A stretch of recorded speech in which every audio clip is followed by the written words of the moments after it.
Hi, I'm Brianna, homeschool mom to two. My third is just a baby still, so not quite there yet. Also, he is the reason I have all these little baby hairs here that I can't seem to hide. But, c'est la vie, right? I just did a get ready with me kind of like homeschool edition. And so you can check that out. But that is why I'm in still my little like ghosty shirt. I was like, will I change? I don't think so. My channel is called Pajamaschoolhouse, and so I'm in my like nighty pajama shirt and pajama pants and like, sorry about it.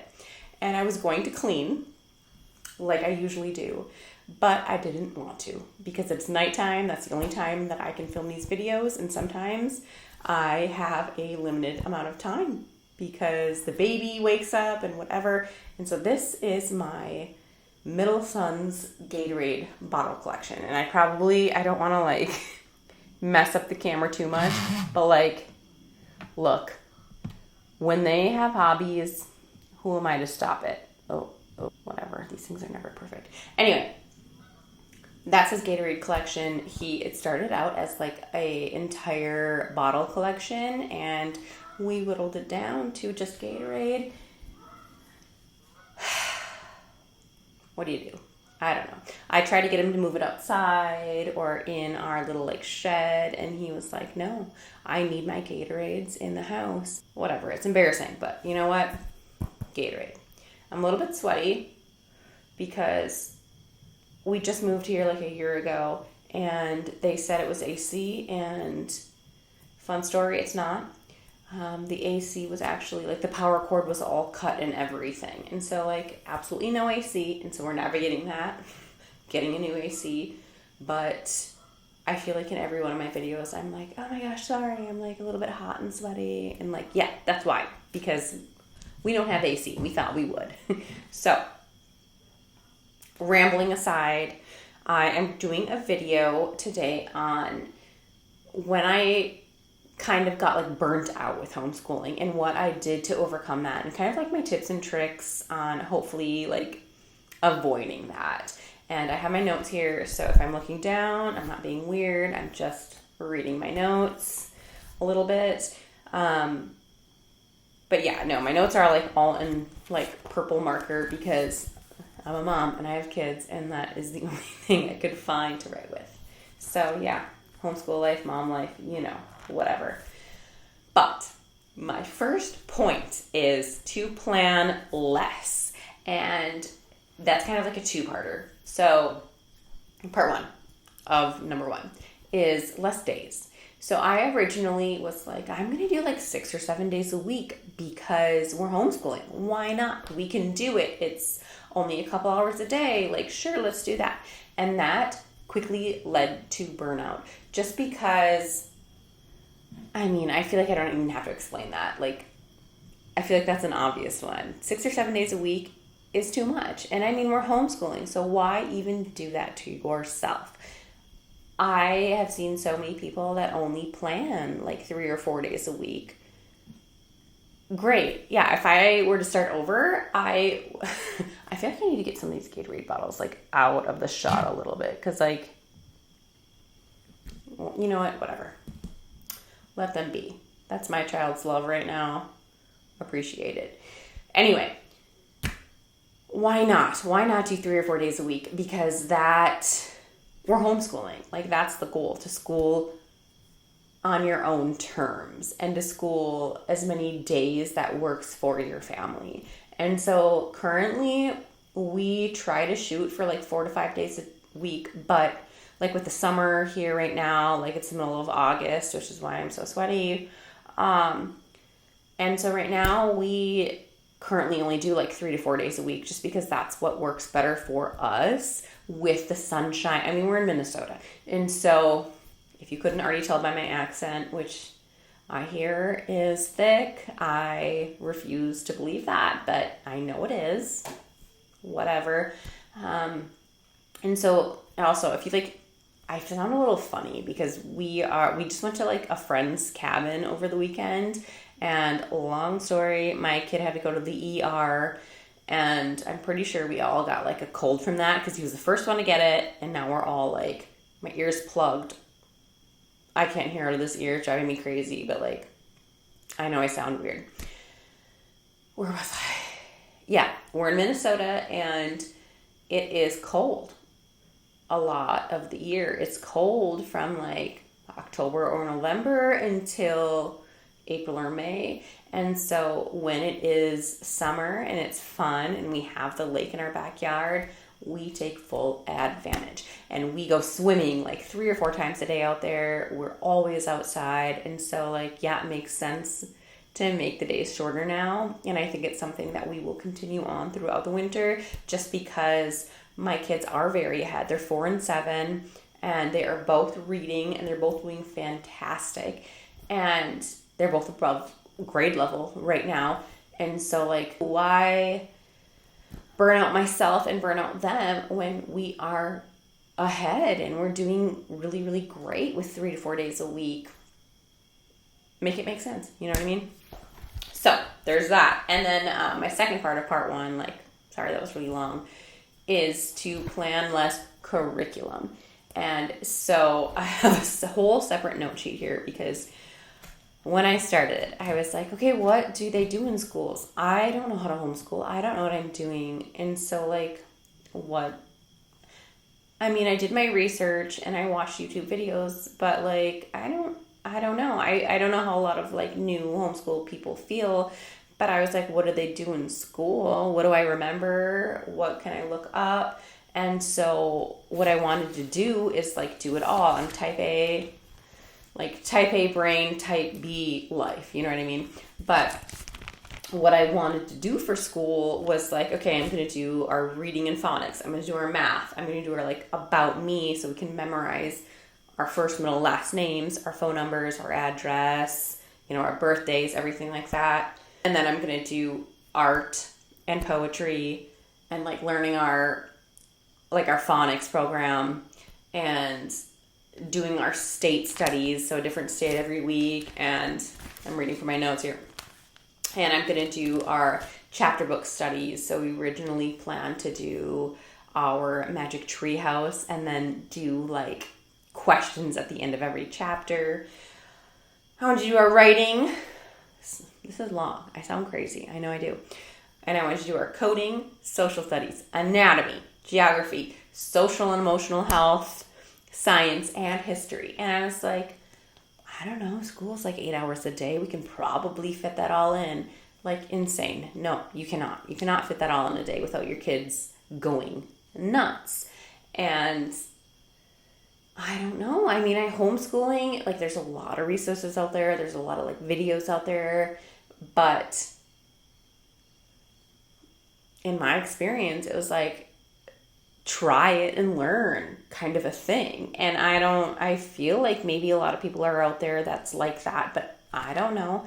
And so hopefully this is helpful because I thought we could do all of this in a day. And I know how crazy I sound now because no, they quickly let me learn we cannot do all of this in a day.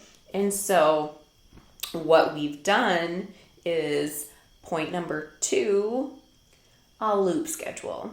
And so we do our like reading phonics program, logic of English, greatest of all time. It's the GOAT. I have videos on it on like why it is the best and why you need to get it. But so we do that every single day, and we do our Singapore math program every single day, and we do our art and poetry. I mean, I have all this stuff too on the channel if you want to like a breakdown of it, but this is kind of like a quick overview. But we do like a animal poem for every day of the year. We read it. They get their paper out and do art about it. We do our handwriting without tears every single day, and we kind of do it together. And my kids are 4 and 7, and so almost 5 and 7. And so they can kind of get away with doing that all together.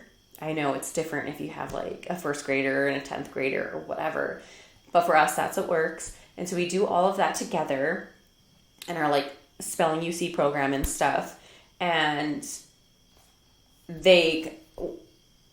backpedal a little bit. They separate for their math programs because they are in different levels there and stuff. But we do all that like kind of first. And then we can play and do our stuff and kind of gather ourselves and have fun. And when they are, ready to come in and have some quiet time, then I'll be like, okay, let's do our other stuff, our loop schedule stuff. And so I don't have my sheet in front of me because I could not find it. I just cleaned. And so I don't know where I placed it. I'll find it tomorrow when we do school.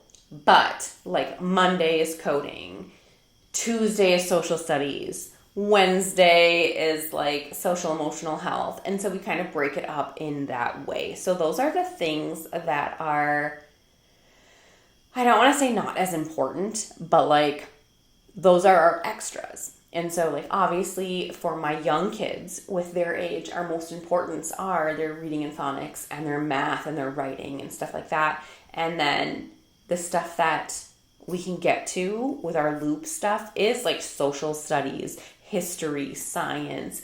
If we don't get to it on Monday, we can push it to Tuesday and then get to it on Tuesday. And so a loop schedule, I heard about it a long time ago and I was like, whatever.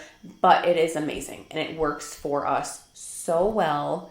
I love doing the loop schedule. I love that we don't have to be super strict about like, oh, we didn't do our coding on Monday. Like, oh my gosh, we're going to bed. We have to like get this done. Like, no, we can just push it to Tuesday if we're busy and we're enjoying our short Minnesota summer. And so the loop schedule has been really amazing. And number 3 is the freedom. Like,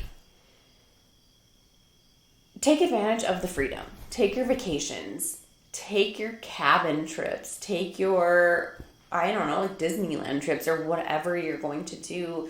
I think that it is really amazing with homeschooling that we can take these trips and we can take this time off without having to tell the school and get the homework ahead of time and then like be behind on the lessons. And because I remember that when I was in school, and I remember taking a trip with my parents and we had to get the homework for the whole week. And then by the time we got back, we had to have the homework completed and bring it in. But I was like, well, I missed the whole week of lessons. So how am I supposed to know this? But like, we can take that time off and take those trips and then get back to schooling. And I think that's super amazing. And like, another thing with the freedom is that we can take field trips whenever we want. We can make anything a field trip, really. We just went to a place called Fonda Rosa in Wisconsin, and it is like a wildlife preservation, like petting zoo type situation. I have a video about that where I go more in depth about that. But like, we can pet deer and we can see geese and we can pet goats and chickens are free roaming everywhere, and it's amazing. And that's a field trip for us where we can incorporate learning into that. And we can do it whenever we want. We can go to the science museum whenever we want. And it's just really amazing how many different things you can turn into a learning experience. But it's really fun being able to do that whenever we want, not having to like pull the kids out of school or only do it on a soup. Like, going to the Minneapolis Zoo on a Saturday or Sunday is insane, with like crowds and people and parking and whatever else. But doing it on like a Monday afternoon, it's amazing because it's a lot, like there's enough people there where we're seeing kids that we can make friends with and talk to, but we're not competing for parking or like competing to see the animals and stuff. And so that is a huge plus for us. My next one, I believe, 1, 2, 3, my number 4 to avoid the burnout is, and you know what? I'm going to put my hair up because I'm feeling hot and sweaty because we're supposed to have AC and we heckin' don't. So changing the scenery. And so we use our like school desks downstairs, and I don't know, like I feel like every couple months we'll like change it up and want to do school different places. Lately, the last month or two, we've wanted to go upstairs and do it in our sunroom with all like the windows and the fresh summer air. Sometimes we want to do it outside. I know grandma sometimes do it's like out down the dock. And I mean, I just think that really helps to like avoid kids getting upset, avoiding burnout, is to change the scenery around. Like, do it at a park, do it on your grass in your front yard, do it in the kitchen, do it downstairs on your couch. Like, I don't know. For me, I'm like, I don't want them to get marker everywhere, but like use a pencil for this stuff, which a lot of people already use anyway. You're not going to get pencil on the couch really. And I mean, if they do, you can wipe it off. So changing the scenery, I think for us, as like tiny and little as that sounds, helps a ton. Sometimes I'll do school like, hey guys, let's all go in mommy's bed and do school. And they're like, what? That's crazy. And so we'll go do school in my bed and they'll like giggle the whole time and think it's crazy. And then we get school done and it's fine. It's fine. It's totally fine. So changing the scenery, strangely, helps a lot. I don't know. My next one, second to last, is finding groups. And so homeschooling, for me at least, can be a little bit lonely. We are in Midwestern Minnesota, and I mean, I know there's a ton of people that homeschool out here, but sometimes it can be kind of hard to find people. And I've utilized Facebook a lot for that and found a lot of homeschool groups that I can join and that we can have playdates at the park with or co-op groups with.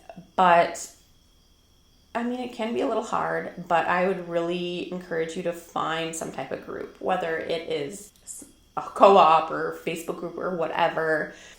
But finding friend groups to play with has been really amazing, and it's really nice because with a homeschool schedule, you know, can take a random Tuesday and be like, well, we're going to go at the park and play with other kids for the day. And then just pick up our schoolwork either later that night or the next day. Like, we have that option to do that. We have that freedom to do that where we don't, you know, we're not tied to like an attendance at a school.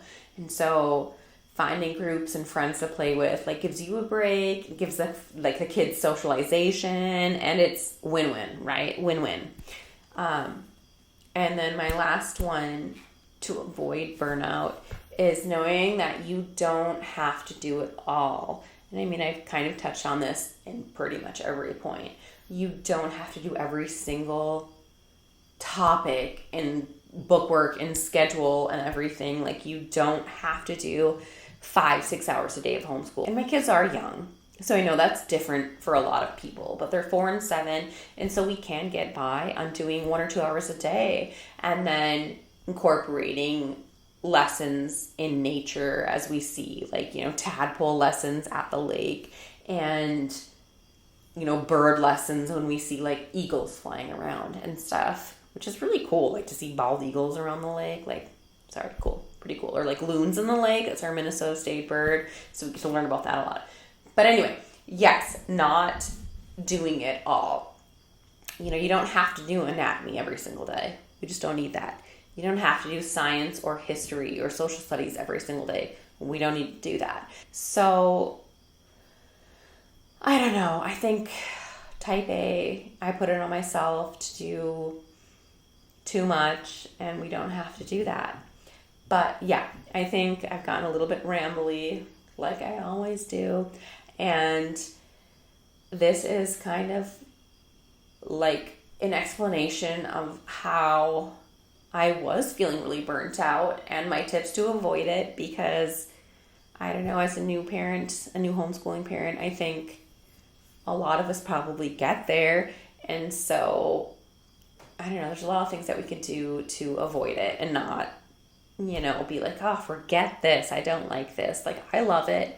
I want to do it as long as my kids will let me, as long as they choose to do it with me. And this is kind of how I keep myself and my kids sane.